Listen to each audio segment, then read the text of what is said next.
pasti juga ada kebaikan. Jadi kalau sampean ngerasa itu baik, semuanya baik, itu kan perasaannya sampean.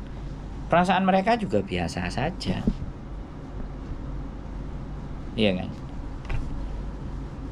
Kalau dia baik, iya kan? Kalau manusia itu baik tergantung dari diri kita sebenarnya. Jadi bukan yang baik itu orang itu, karena kita bisa berbuat sesuatu yang membuat mereka jadi baik ke kita.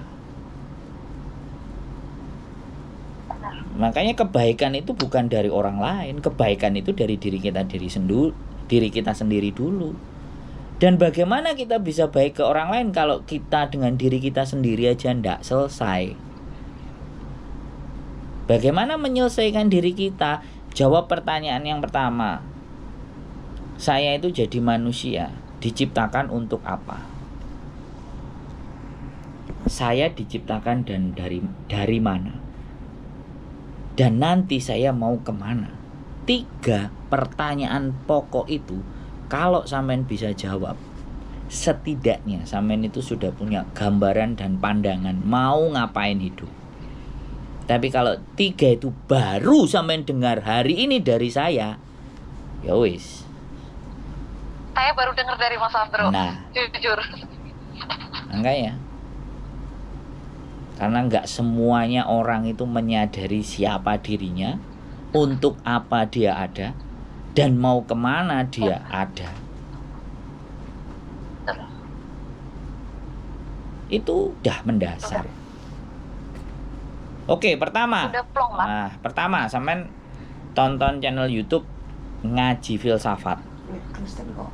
Gak apa-apa. Loh, Ngaji Filsafat itu bukan masalah Kristen dan Islam, tapi manusia yang punya gambaran dan visi hidup. Di situ ada. Di mana itu, Mas? Di YouTube. Ngaji Filsafat Dr. Faiz. Itu yang versi asli dia itu biasanya 1,5 jam.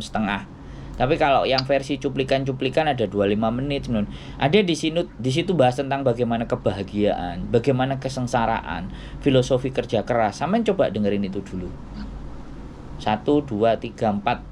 Biar sampean menemukan siapa diri sampean, bagaimana sampean ada sampai di bumi ini, dan besok mau ngapain gitu, dan kemana arah tujuannya.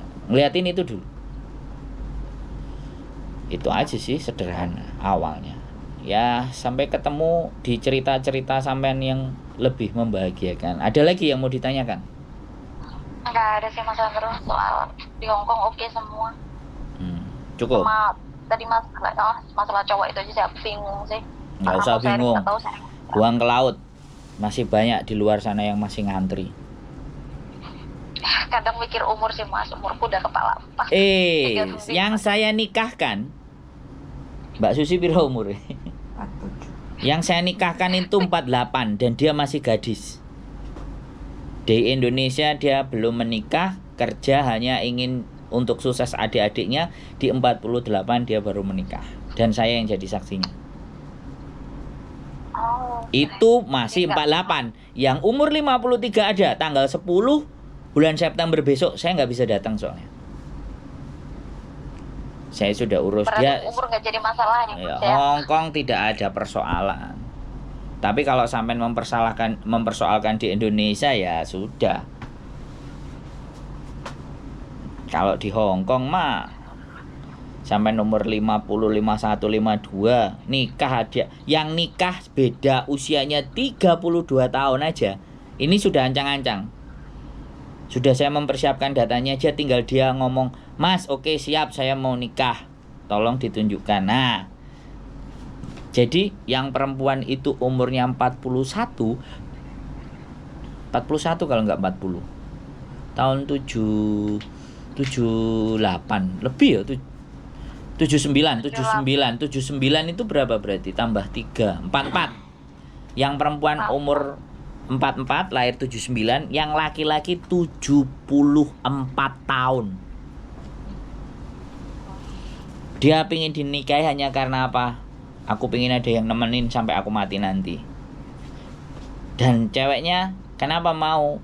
Karena dia tersakiti di Indonesia Raya, punya anak 1, bayar utang banyak. Katanya dia kalau nggak salah bulan 11 atau nggak bulan 10 katanya utangnya selesai semua, baru nyari saya lagi untuk minta tolong dinikahkan. Jadi kalau sampean ngomong sama saya punya banyak contoh soal yang bisa dibawa ke pemahamannya sampean.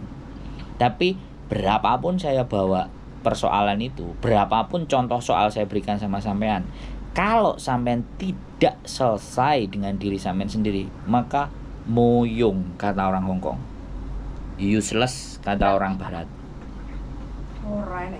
ora enek gunane kejarene wong Jawa. Jadi gitu tuh Mbak. Ya Mas Sandro, ini kan aku planningnya setelah aku blokir ini nomor cowok, aku pengen agak deket sama yang di Hongkong ini sih, coba lah sama dia. Ya mungkin jodohku dia atau apa, aku nggak tahu sih. Ya, Kalau emang jangan terpatok ya. Dijalani saja segala sesuatu, dinikmati, enjoy, dan melihat bahwa ternyata dunia itu masih banyak hal yang bisa kita lakukan. Bukan hanya untuk A, untuk B, untuk C. Bisa dari A sampai ke Z, A sampai ke K, A balik ke A lagi, itu juga bisa. Jadi jangan terpatok, jangan dibatasi jalan berpikir sampean itu hanya hidup itu gini-gini apa gitu-gitu tok. Masih ada yang ono, yang itu, yang anu, yang apa. Ya, jadi jangan orang jadi orang lemah karena traumaan. Tapi Makasih loh Mas Sandro. Makasih banyak, udah plong sekarang, udah ngerti solusi. Berbahagialah karena sampean masih hidup. Amin. Oke? Cukup? Oke, makasih. Cukup. Sehat selalu, keep stay tune my YouTube channel ya. See you dan Tuhan memberkati. Bye bye. Sama-sama, makasih.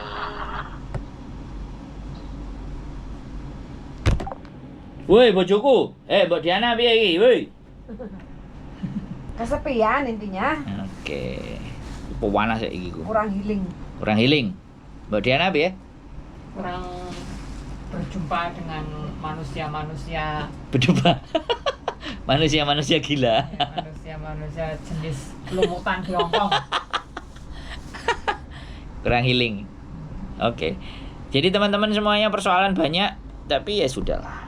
Itulah kehidupan. Intinya siapapun mau cerita, siapapun mau ngomong, oke, saya akan mendengarkan. Dan satu hal, bahwa tidak ada nikmat yang bisa kita dustakan. Kalau sampai kita mendustakan nikmat itu berarti kitanya yang gak jelas. Keep stay tune with YouTube channel and see you next video. Bye bye.